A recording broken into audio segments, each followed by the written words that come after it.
자, 우리 HLB 주주님들 반갑습니다. 머니코드 김 대표입니다. 자, 2월 마지막 거래일, 2월 첫 거래일과 똑같이 급락장으로 마무리가 됐습니다.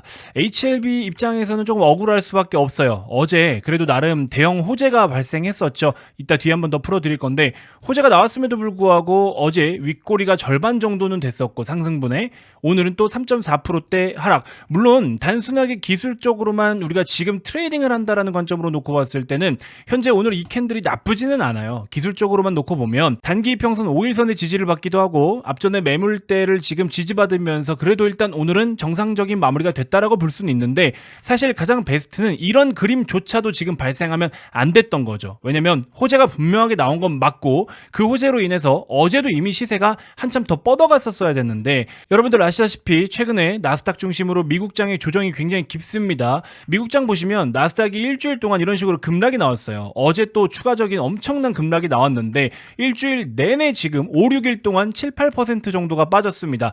근데 우리나라 같은 경우에는 그래도 좀 상대적으로 덜 빠졌었는데 오늘 한 번에 다 토해냈죠. 코스피도 보시면 3.4% 가까이 빠졌고요. 코스닥 같은 경우에도 3.49% 이렇게 해서 양대 지수가 모두 다 급락이 나왔고, 특히 코스닥 같은 경우에는 장기 평선을 돌파를 하면서 추세를 좀 바꿔줄 수 있는 타이밍이었는데 이게 실패하면서 지금 다시 꼬꾸라지기 시작을 했다.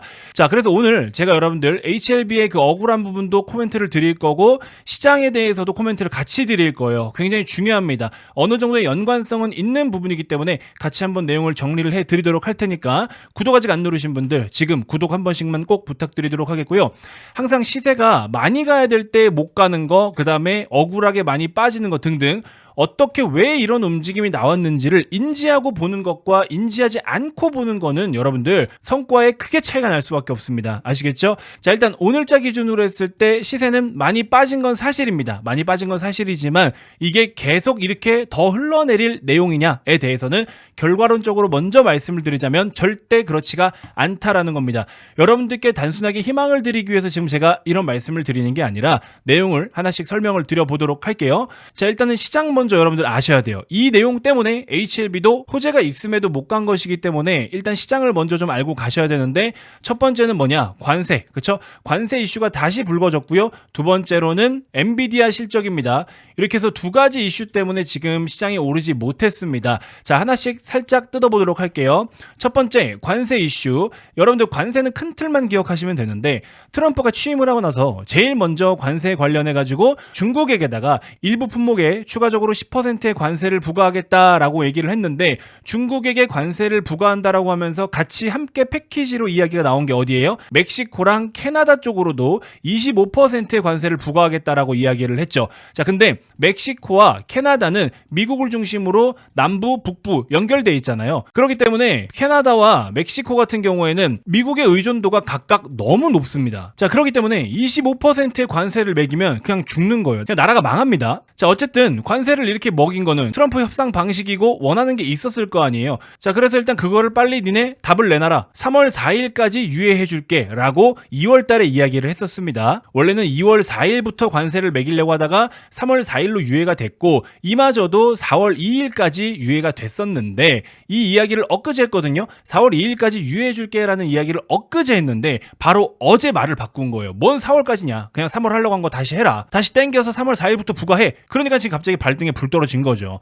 우리 연휴 3일 동안에 얘네 이거 손 안 쓰면 양쪽 깃방망이 다 후들겨 맞는 겁니다. 아마 굉장히 바쁘게 움직일 거예요. 자, 근데 말씀드린 것처럼 중국과 멕시코, 캐나다 왜 이렇게 3중 세트로다가 두드려 팰까요? 미국이 원하는 게 있을 거 아니에요. 일단 미국이 원하는 거는 두 가지가 있습니다. 첫 번째는 불법 이민자. 그래서 불법 이민자들 빨리 어떻게 처리해? 데려가. 그 다음에 이제 두 번째로는 펜타닐이에요. 펜타닐. 펜타닐이라는 약물인데 이 약물이 왜 뭐가 어째서? 이 펜타닐이라는 게 펜타닐의 원료를 중국에서 주로 생산을 해요.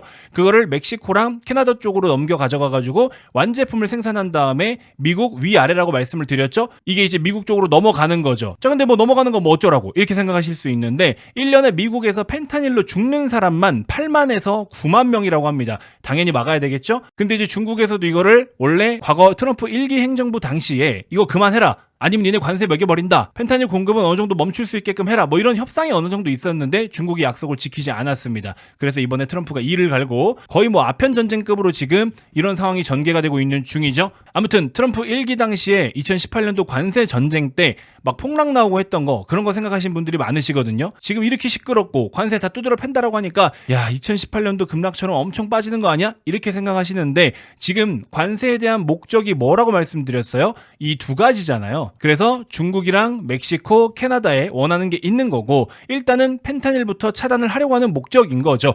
그러니 과거보다는 상당히 소프트한 내용이다라는 겁니다. 뭐 엄청 대단하게 무역적으로 뭔가를 막으려고 하기보다도 요런 것들, 요런 약물 같은 것들, 국민들을 지키기 위해서 요 정도는 규제를 해야 되기 때문에 여기에 대한 관세를 매기고 있다는 것 자체가 직접 경제적으로 큰 타격을 주기 위한 그런 게 아니에요. 그래서 이번 관세 관련된 이슈는 사실상 굉장히 소프트한 내용이다라는 겁니다. 이해가 되십니까? 근데 이제 시장이 급락이 나온 거는 4월이라고 해놓고 갑자기 또 3월로 땡겨버리니까, 말을 바꿔버리니까, 그래서 시장이 터졌다, 이렇게 보시면 됩니다. 자, 그래서 관세 관련된 내용은 뭐가 대단하게 뭐 큰 이변이 생기는 것 같은 그런 분위기처럼 시장이 빠지긴 했지만 사실 그 정도가 아니다라는 겁니다. 이해가 되십니까? 자, 그리고 이제 두 번째예요. 두 번째, 엔비디아죠. 엔비디아 실적이 또 영향을 줬는데, 자, 우리가 보통 실적을 발표할 때는 이번에 단기 실적, 현재 실적이 어떻습니다, 그래서 단기 실적하고 앞으로 어떨 것 같아요 해서 가이던스, 다음 실적까지 어느 정도 전망을 합니다. 자, 그런데 이제 단기 실적을 놓고 봤을 때 영업이익이라든지 뭐 매출 총이익률이라든지 모두 다 예상을 넘었어요. 호실적 나온 거 맞고요. 그 다음에 가이던스 같은 경우에도 이익 증가율이라든지 실제로 영업이익 얼마 나올 것 같고요, 성장률 얼마큼 나올 것 같습니다 라고 얘기를 했어요. 다 잘 나왔고 다 시장에서 예상하던 거 그 이상이었어요. 정말 흠잡을 데가 없었는데 엔비디아가 왜 폭락을 했느냐, 사실은 억지인 부분이 많이 있다고 저는 생각이 듭니다. 근데 그 와중에 뭔가의 명분이 있으니까 끄집어내렸을 거 아니야. 그 명분이 뭐냐면, 굳이 하나를 꼽자면 다음 가이던스에 대한 데이터를 발표를 하는데 매출 총이익률 있죠, 그 전망을 엔비디아가 직접 이야기한 게 플러스 71% 정도가 될 것 같습니다 라고 이야기를 했는데, 그렇게 전망을 했는데 시장에서 전망하던 거는 72.1%였어요. 몇 프로 차이 납니까? 1.1% 차이 나요. 이걸 가지고도 굳이, 진짜 별거 아닌 굳이, 근데 기술주가 조정이 나타나면서 할 말이 없으니까 이런 거라도 가지고 물고 늘어지는 거예요. 근데 1.1% 때문에 엔비디아가 그렇게나 급락이 나오고 나스닥 떡락 나오고 필라델피아 반도체 6%대 빠지고 삼성 하이닉스 다 끌어내리고, 이게 맞나요? 말이 안 되잖아요. 논리가 성립이 안 된다. 그러니까 엔비디아 관련된 이번 이슈는 그냥 흘려보내면 됩니다. 지나가면 다 해결될 문제고, 그리고 빨리 끝날 수 있는 내용이기 때문에 엔비디아 실적 관련해서 조정 나온 이런 것들은 그냥 다 흘려보내시면 됩니다. 아시겠죠? 자, 그럼 다시 정리해드릴게요. 첫 번째, 관세 관련된 내용은 뭐다? 소프트하다. 그렇죠? 그렇게 헤비한 내용이 아니다라는 거. 두 번째로는 뭐다? 엔비디아 실적 정말 흠잡을 데가 없는데 굳이 그거 뾰루지 하나 난 거 가지고서 너 피부 완전 악성이구나, 지금 이러고 있는 거랑 똑같다라는 겁니다. 그래서 미국장 조정이 컸고 우리나라도 조정이 컸지만 보통 계절적인 영향도 사실은 좀 많이 받아요. 보시는 것처럼 미국이 2월 달에 통상 이렇게 장이 좀 안 좋습니다. 조금 부진한 계절적인 영향도 사실은 좀 있고, 이 지표는 뭐냐면 정권이 교체되고 나서 첫 달은 주식시장 성과가 썩 좋지 않더라. 근데 그 다음 분기에는 주가 수익률이 꽤나 크게 올라온다더라. 그래서 2월 달은 대부분 다 지금 약세를 보일 수밖에 없는 퀀트적인 데이터가 있는데, 이제 다음 분기 때부터는 좋은 성과를 기대할 수 있는 상황이 다가오고 있다. 근데 이제 지금 하락이 나타나고 있는 이 내용들이 또 심각한 내용까지는 아니기 때문에 낙폭이 빠르고 컸지만 너무 우려할 부분은 아니다. 아까 보여드린 것처럼 나스닥 같은 경우에는 최근에 계속 빠지고 있었어요. 근데 이제 한국 시장 같은 경우에는 잘 버티고 유지하다가 빠진 겁니다. 그렇기 때문에 우리는 조금 더 오늘 하락만 놓고 봤을 때 상대적으로 더 크다라고 느낄 수 있고 체감 지수가 완전 최악이었던 거죠. 그렇지만 너무 걱정할 부분까지는 아니다라고 생각이 듭니다. 자, 바로 이어서 이제 어쨌든 이러한 시장 상황 속에서 어제 기준으로 HLB의 간암 신약이 리보세라닙과 캄렐리주맙의 간암 신약이 S5의 가이드라인 1차 치료제로 등재가 됐다고 합니다.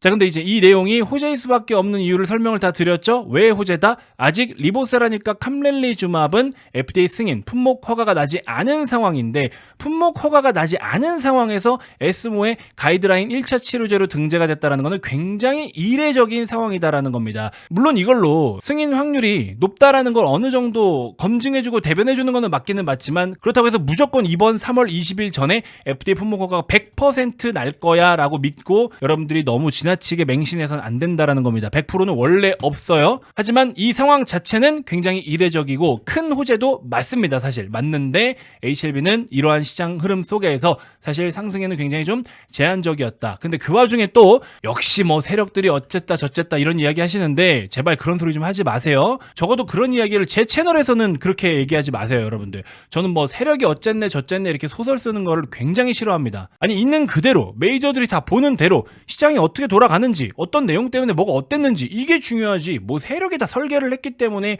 9만 5천 원을 못 넘었고 10만 원을 못 넘는 거는 세력들이 거기서 뭐 매도를 이게 말이 안 되는 내용이라고요. 그런 이야기를 제 영상에서는 적어도 여러분들 하지 않으셨으면 좋겠어요. 이제 그 수준에 맞는 영상을 찍는 그 뭐 전문가인지 아닌지 모르는 양반들이 있어요. 할 말이 없고 아는 내용이 없으니까 그냥 뭐 세력이 어쨌네 저쨌네 자꾸 그러면서 소설을 쓰는 건데 저는 그냥 팩트를 기반으로 말씀드리니까 저랑은 그런 소설을 쓰지 않으셨으면 좋겠다. 아시겠죠? 자, 아무튼 이렇게 해서 일단 어쨌든 2월 한 달도 마무리가 잘 됐고요. 안타깝게도 2월 달은 시작과 끝만 좋지 않네요. 그래도 2월 달 월봉은 종가 기준으로 2.1% 코스닥이 상승 마무리가 됐는데 고점까지 한참 열다가 장기 평선을 돌파하지 못한 그 부분은 다소 아쉽지만 충분히 다시 일어날 수 있는 상승 명분은 아직 남아 있다라는 겁니다.